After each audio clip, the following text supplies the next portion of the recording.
may opening pala na Goldilocks. Meron silang binibentang, ayan, o yung bread, isang supot na ganyan. First day opening talaga pala ngayon. Ito yung mga bread nila ngayon na naka-display. Hindi ko naman gusto yung mga ganitong bread ngayon dahil nga matanda na itong lola nyo. Yung paborito ko na ngayon kainin, yung mga ganito, yung may whip.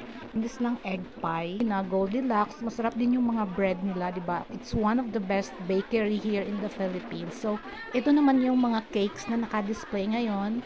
So, ayan, looks yummy talaga. So, more on choco, mga ganun.